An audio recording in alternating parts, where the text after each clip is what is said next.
Hey guys, welcome back. Today we are talking about number 7 on Tom Ferry's list of top 10 things that top producing realtors run into in terms of obstacles after his tens of thousands of hours of coaching that he poured into his Revy AI engine, and it came out with these themes. Number 7 is better conversion over more leads. Is that right? Yeah, it was conversion optimization. Optimization. I think this is something we could all use, not even top agents, but even newer agents that are really struggling when they're like saying, oh, these leads suck. Because how many times do we hear, oh, these leads suck, or what I'm getting sucks, or my database isn't speaking back to me.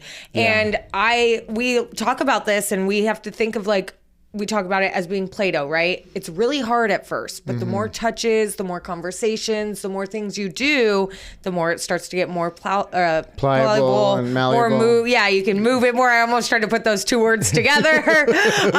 Plovable. It's this. Yeah, exactly.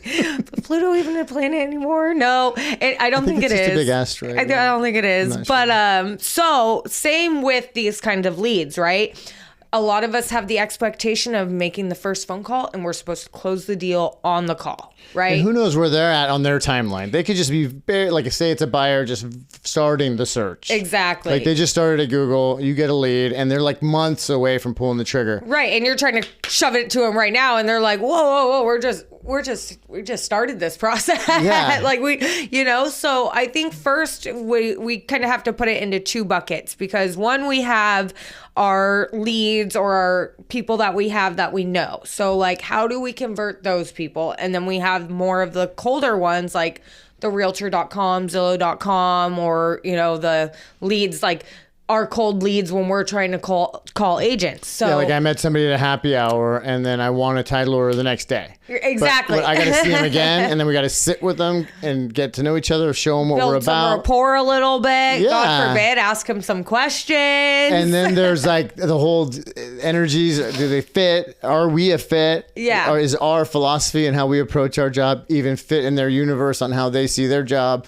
And then there's so many factors, right? And so it takes time to develop a relationship and trust. And we know that revenues come from relationships, not just from prospecting. Prospecting gets you the right to develop a relationship, and then relationships lead to long-standing revenue. Right. And I feel like a lot of that, like you said, is consistency.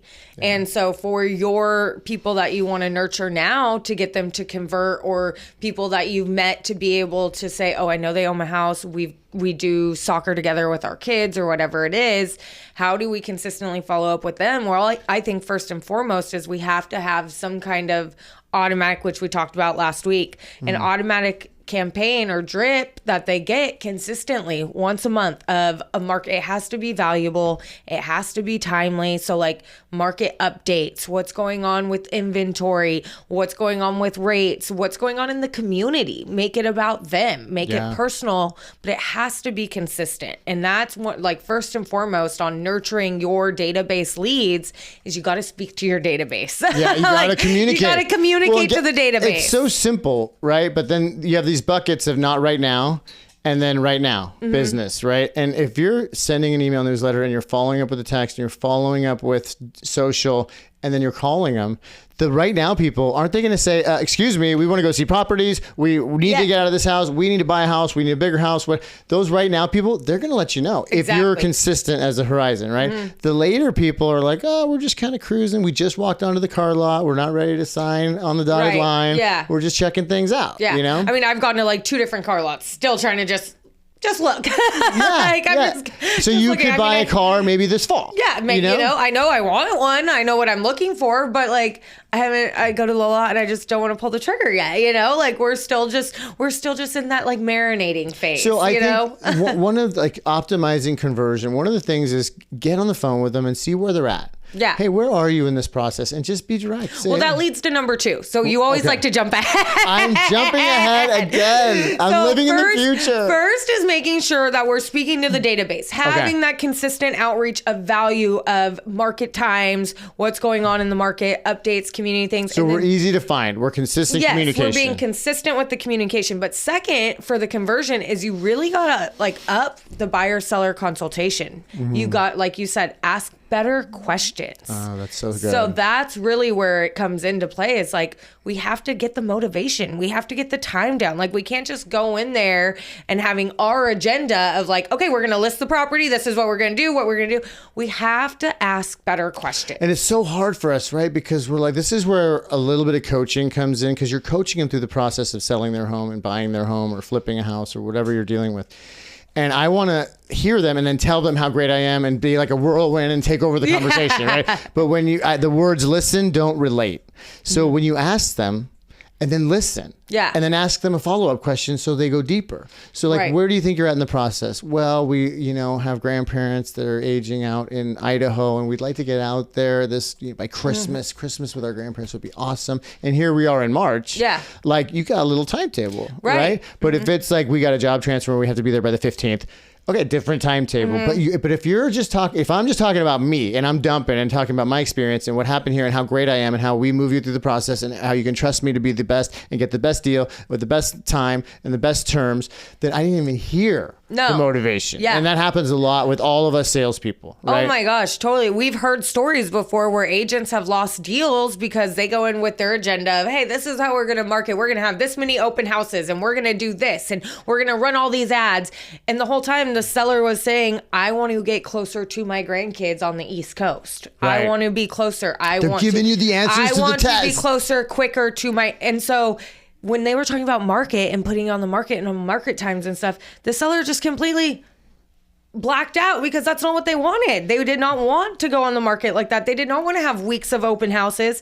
And then another agent came in and provided a multiple solution approach of, hey, we could go to market, but what it sounds like is you want to get to your grandkids pretty quick over on the East Coast. So maybe market value isn't like, is that really what you want? Do you care of getting top dollar on your home? Maybe an iBuyer is the answer. The seller goes, no, I don't care about top value. I just want to get the home sold so I can buy a home on the East Coast where it's a lot cheaper to be closer to my family. And speed was the need. Speed was the need. So the first agent completely lost the deal because they were going in with their agenda of what they had planned and what and the second agent came in and listened and said, we could go market route, but what it sounds like what I'm hearing from you is you want to be closer to your grandkids quicker. Yeah. So it doesn't seem like market value and getting top dollar is the most like efficient of what you need. And they were like, no.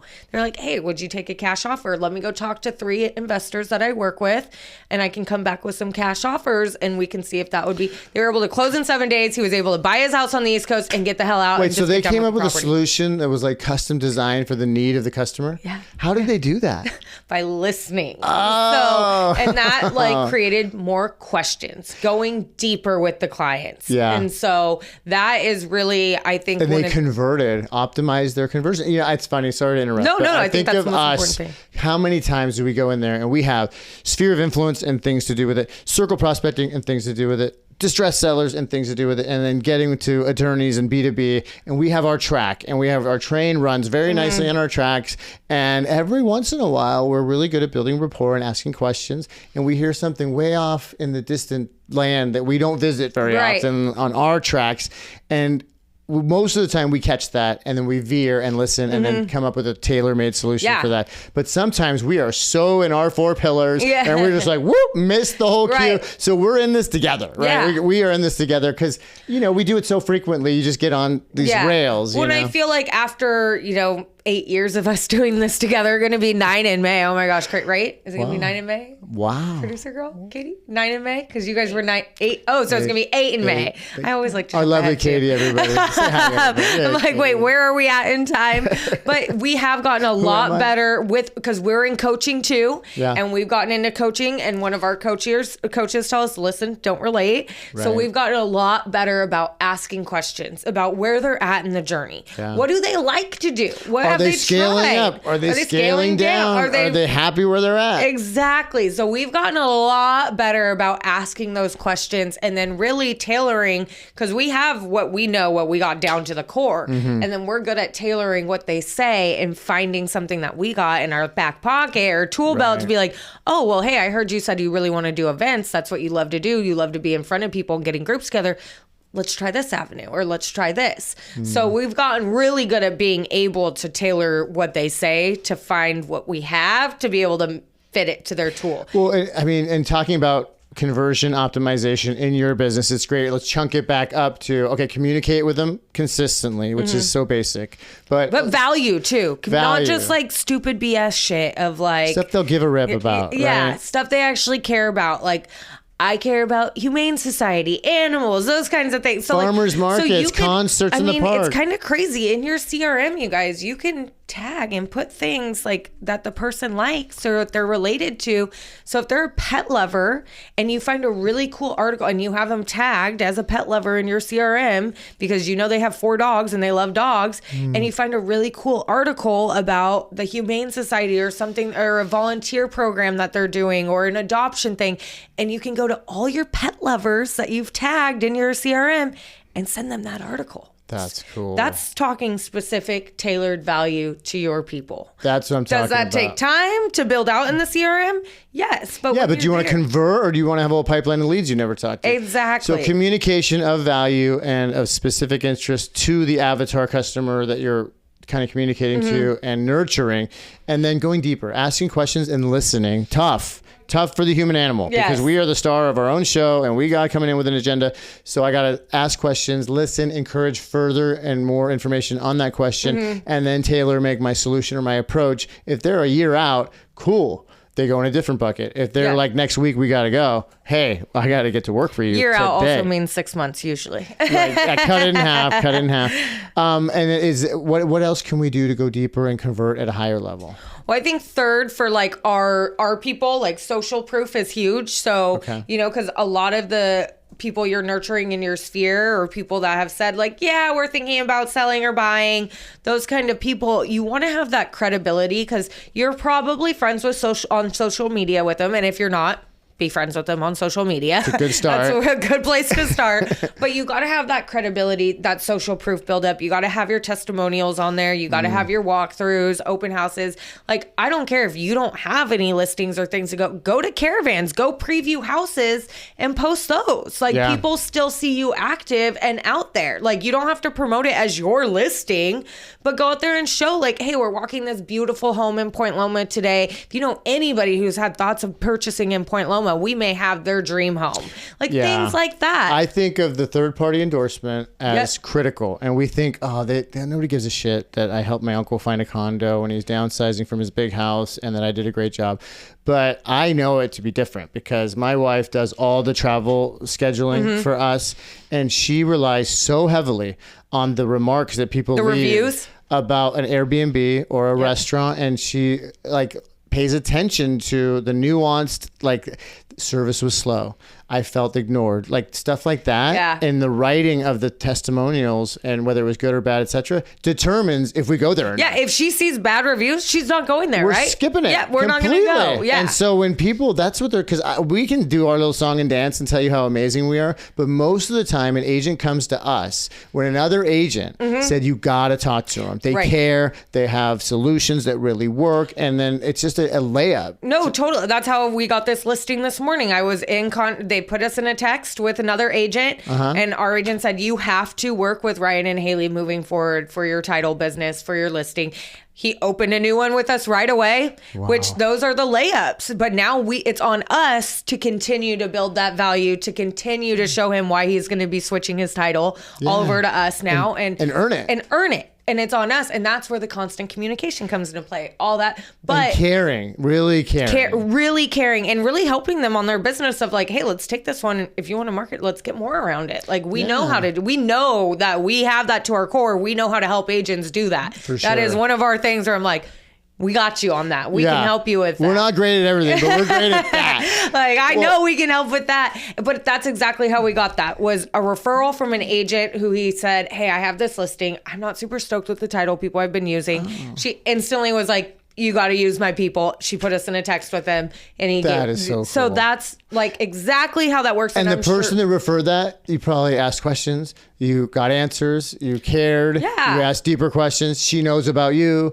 your struggles. Yeah, we're great. Like, we're homies. And we become really, like, that's the other thing. We become pretty good friends with a lot of our clients, because we get to know them. We hang out with them. We like chill with them. Like, we get to know them pretty well on a personal level, and not just so much as a transactional level. Yeah, you can't hang out with Haley and I for 5 minutes without getting down to some real shit. Yeah. Like, we don't stay on the surface, you know? Like we're gonna talk. Yeah. So I think that's so true though. So third would be having that social proof, that third party testimonial, that credibility. I do the same thing. I look at reviews. I went on a trip recently and I have like the best 5-star reviews on my Airbnb about how an amazing guest I am, how I do everything they ask. And I told like the people I was with, I was like, we're not messing this up. Like we're doing like, I don't care if the house is cleaner than when we walked into this Airbnb, like I have these reviews and we're keeping it this way. I will keep my pristine reputation. I will keep my reviews the way they and are. leaving something better than you found it is not a bad way to go through life. No, you don't run into many No, I go through the issues. whole checklist the Airbnb host asks, and when I leave, I always message the Airbnb host and I say, hey, I dumped the trash. I set the thermostat back down to 58. I did this. And they're always so appreciative. And I always get a great review. So, that's kind of how you could work that into your business of how you ask for reviews pretty much. Yeah. I was going to say too, Mike Ferry, to veer from Tom for just a minute. He had a great thing. He said, look, everybody has this folder in their inbox of leads, right? If you have 12 leads, 112 leads that are just leads and they're maybes right now. He said, call every single one of them and move them to green or red. Mm-hmm. Because if they're in a white in between, maybes keep you up at night. I'm here to tell you. Yeah. We know that. Salespeople everywhere know that. So get them and see out of those 58 people that are maybe going to buy a house with you, call all of them and see who's ready to ride in the car and write an offer and talk to your lender and like give them like thresholds to go through that they're either qualifying themselves in or out. Right. And that way you can whittle it down to the 7 people that are like red hot, let's go, going to make you money. And they're ready to have you help them. So I thought that was cool because I mean, how many times have we dwelled with 12 maybes? Or like, how many times have you been ghosted? Like, I mean, you've been married for a really long time. Yeah. I've been in a relationship for a while. It's not often I've been ghosted, but it's always that like, moment of like, even with friendships, any relationships, clients. Yeah. We're texting and then all of a sudden they just ghost us. Like, what happened, bro? And I had to do that yesterday. I had to do that yesterday. Like, what happened? Like, you just stopped answering. And sure enough, they are now getting leads from a not so super great company that we all know of, but we can't do anything about that, right? I can't do anything out of my control, but I can't live when you go, like when we've been ghosted or things happen, it's like, what the hell? Like, where did you go? Like, I thought we were green, and now we're yellow, and now are we red? I thought we were friends. I thought we were friends too. And then there's that awkward of like, well, do I text them? They haven't texted me back. I don't know. Like, how does this work? When in doubt, put them on a drip. Just throw them on the drip. But imagine that feeling. That's kind of how it feels, right? When you're in that moment of like, what are we? What is this? Well, most people will shrink in that moment, but I would urge you, and this is something that we do, is strive for clarity over comfort. Yep. And just come with it and say, look, man, if you found somebody that offers more value and is a better fit for you, it's cool. Just tell me. Like, we're still homies, because everything is seasonal, right? They could be going to a season of that and then they'll come back into a season of us, and who knows, right?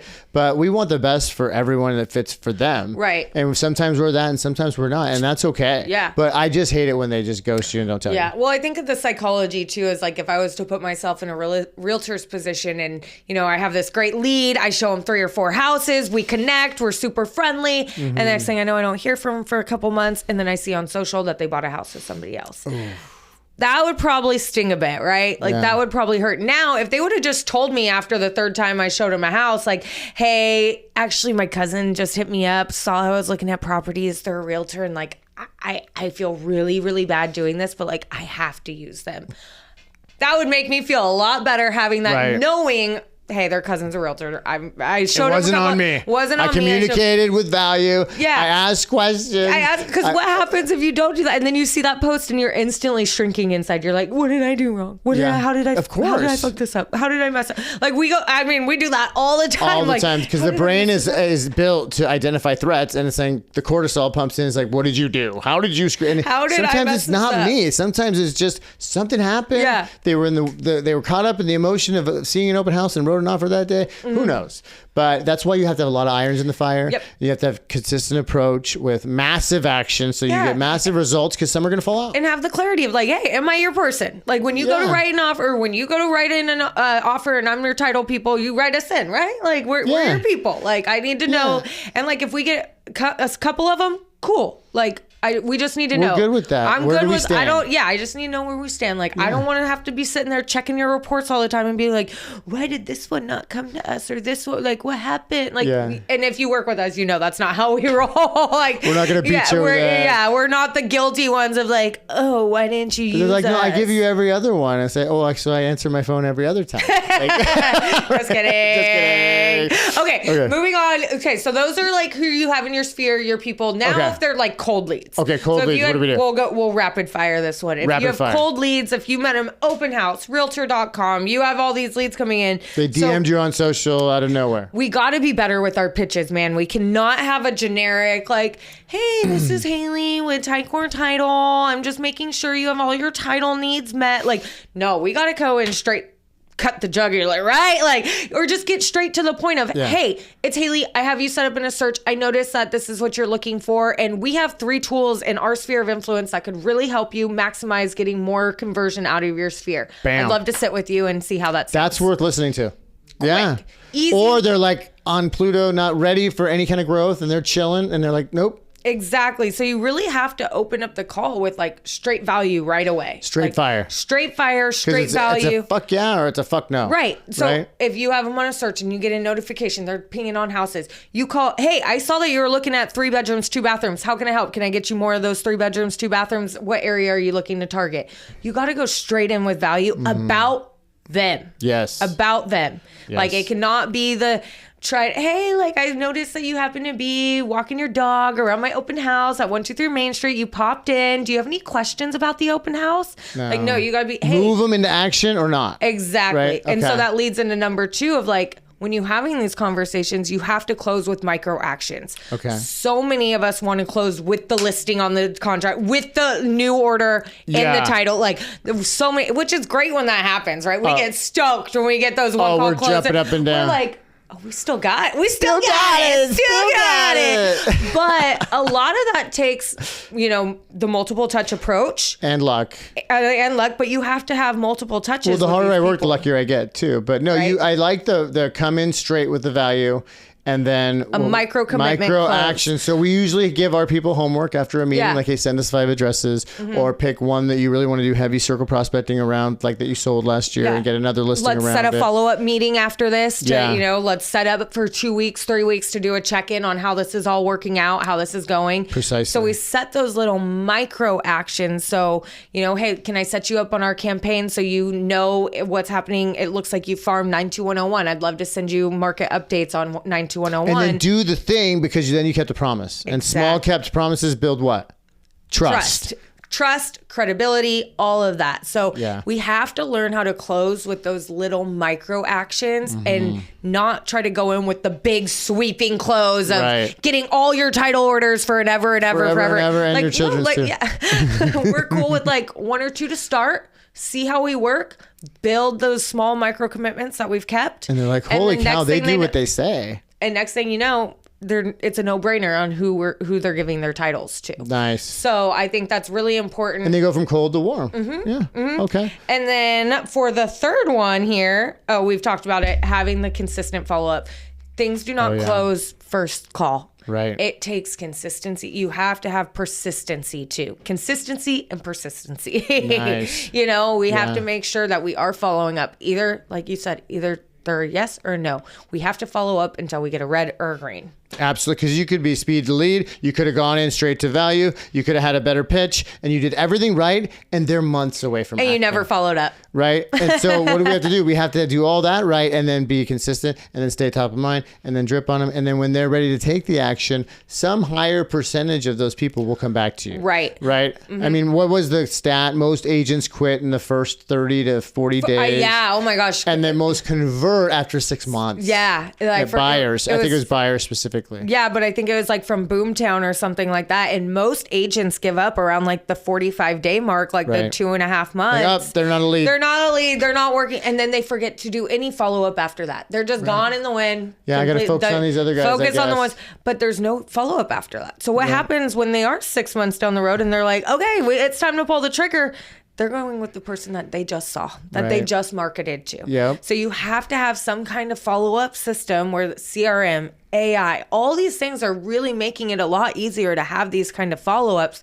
So there really shouldn't be any excuse that you do not have some kind of consistent follow-up drip campaign for these people. In this that day are- and age with AI and with tech and with CRMs, no excuse really. Right. You know, it's getting easier and easier to do that. And if you need systems for drip campaigns and staying top of mind, we can assist with that. Yeah. So okay, so two buckets: the relationship, sphere of influence, people in your database, right, and those 3 actions, and then colder leads, moving them to warm, Right. and coming in with a better proposition of value, staying top of mind, and then drip, drip, drip. Asking better questions, those kinds of things. So if you want this bullet point, we got it in a bullet point checklist Oh, yeah. for you.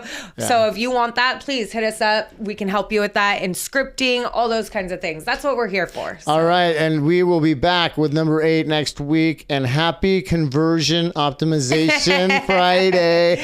Until next time, I'm Ryan. I'm Haley. Bye. Bye.